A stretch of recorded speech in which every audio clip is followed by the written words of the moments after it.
Yet it pleased the Lord to see him crushed by disease, to see if his soul will offer restitution, that he might see his seed and prolong his days. Will see his seed, he will prolong his days.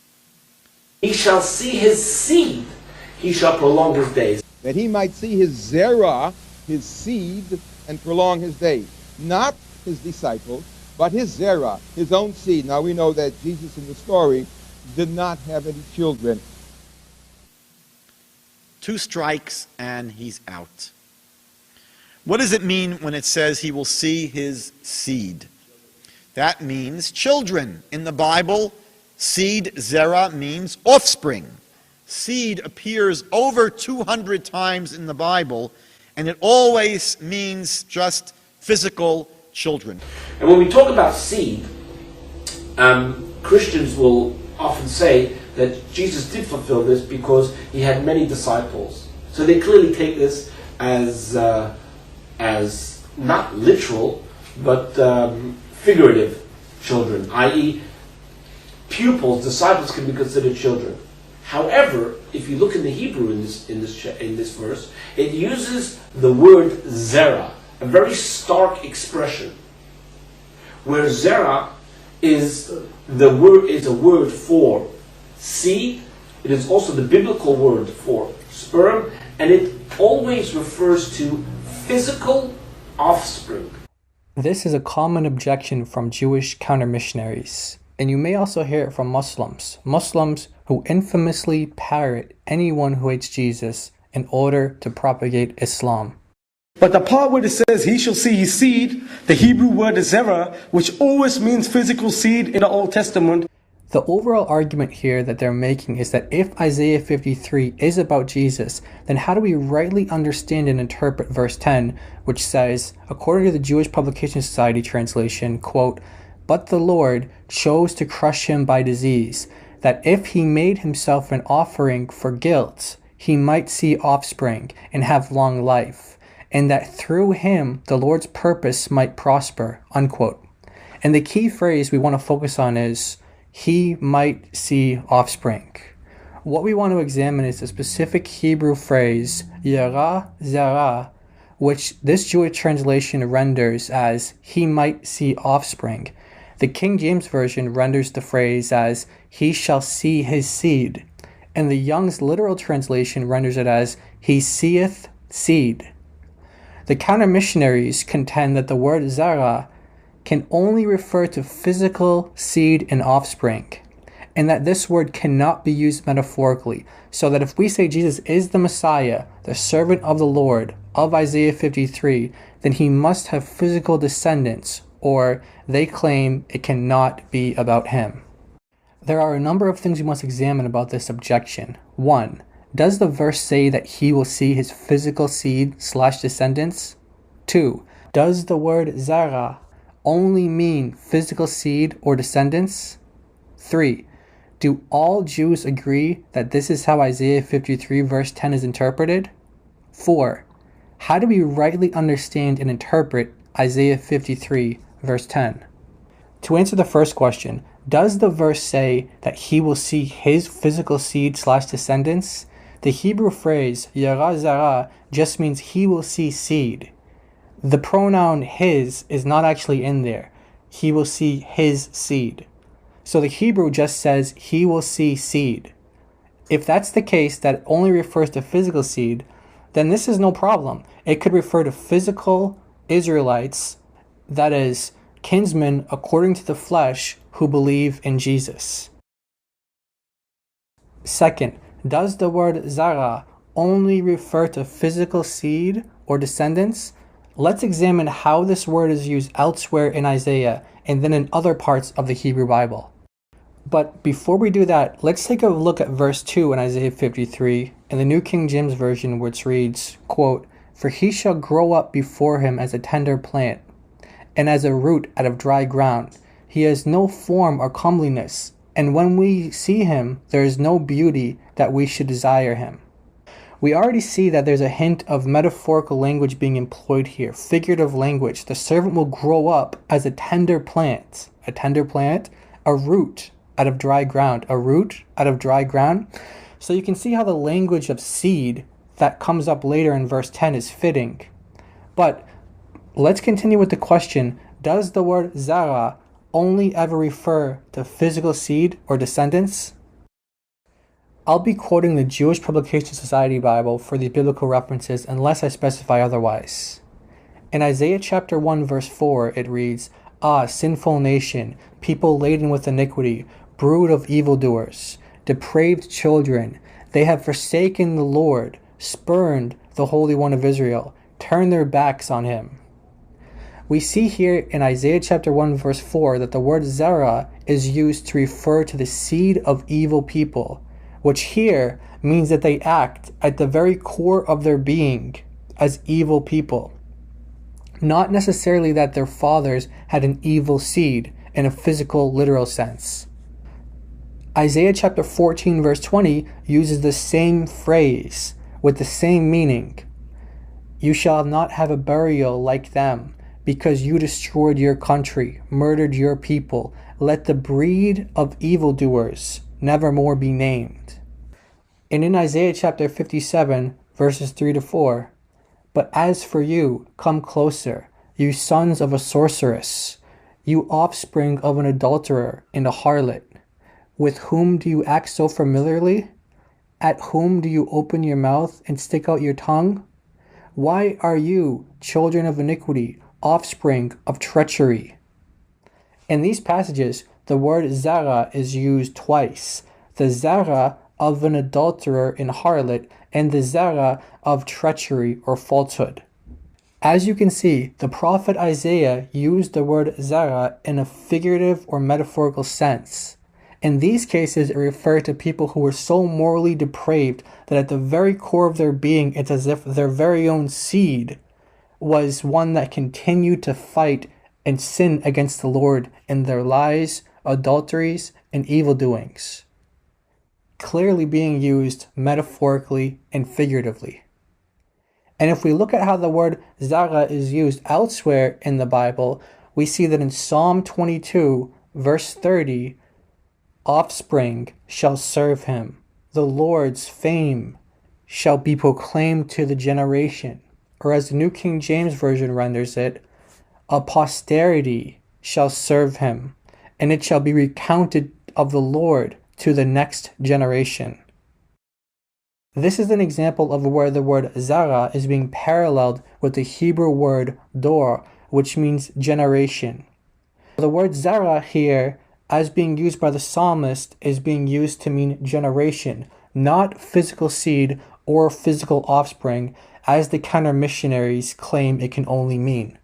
And it always means just physical children. And it always refers to physical offspring.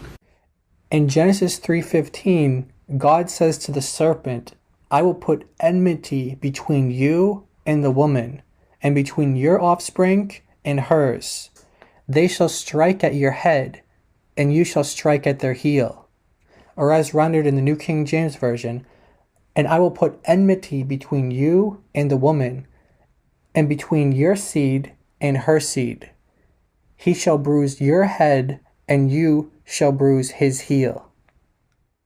Now we know that the serpent here is actually the devil, as we see in Revelation chapter 12, verse 9, which says, "So the great dragon was cast out, the serpent of old, called the devil and Satan." The serpent of old, called the devil and Satan. The devil does not have physical descendants or physical seed. So here's an example where the word zara can be used to denote followers or spiritual descendants, but certainly not physical ones in the case of the serpent in Genesis 3:15. And the final example will be from Malachi chapter 2, verse 15. "Did not the one make all, so that all remaining life breath is his? And what does that one seek but godly folk? So be careful of all your life breath, and let no one break faith with the wife of his youth." The Hebrew here says Zara Elohim, the Zara of God. Does this mean that God has physical descendants? Because And it always refers to physical offspring. And it always means just physical children. Are they seriously going to suggest that God has physical offspring, physical descendants? The Jewish Publication Society Bible renders Zara Elohim as godly folk. In this example, as even recognized by these Jewish translators, it doesn't refer to God having physical descendants, but to say Zara, or seed of Elohim, God, means that they are godly people. Similar to the previous examples, when the word Zara is paired with other words like falsehood or evildoers, it can be used to mean that the people are a lying people or an evil people.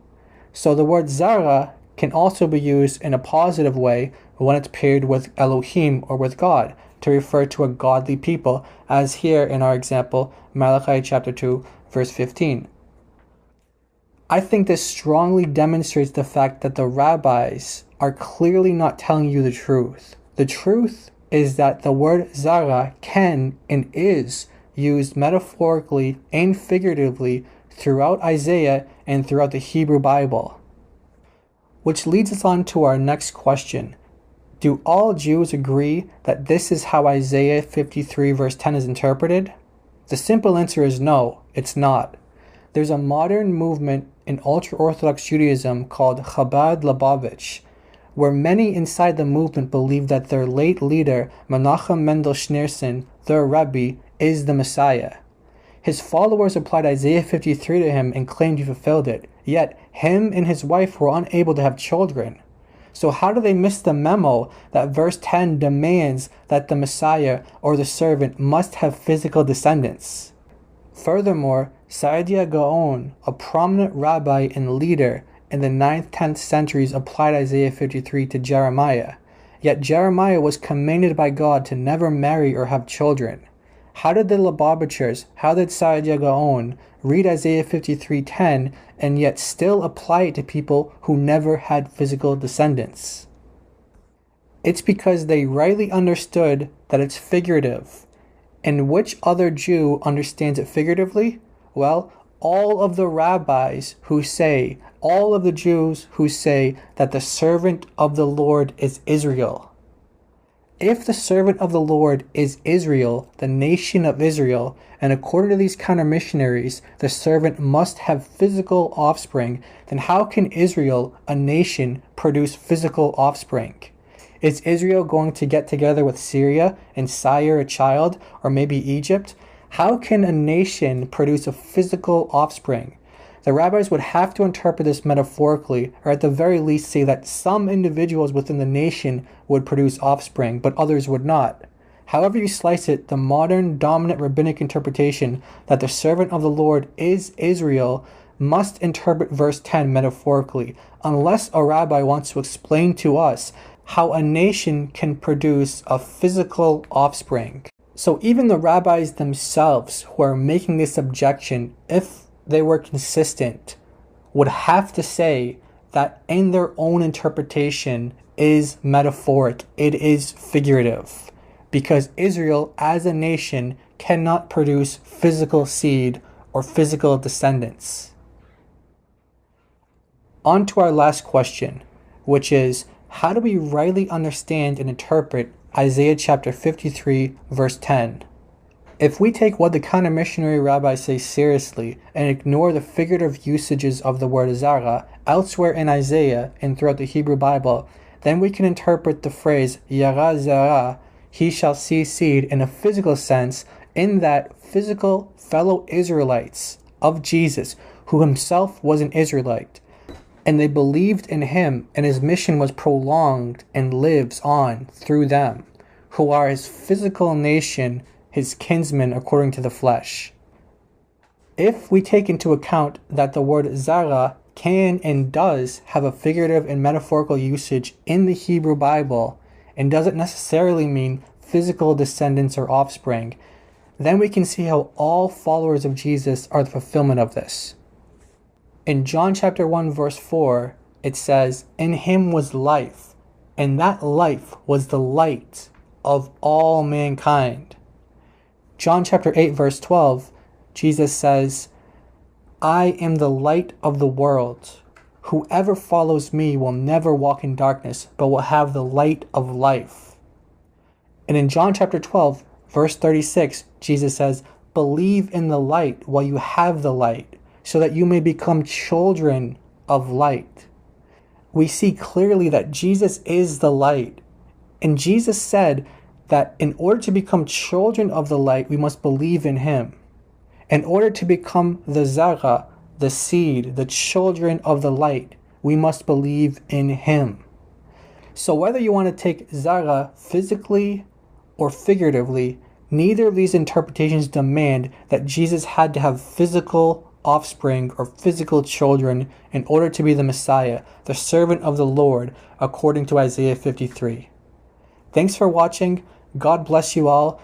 Jesus is Lord, and I invite you to become a child of the light if you're not already. Believe in him and become his zara.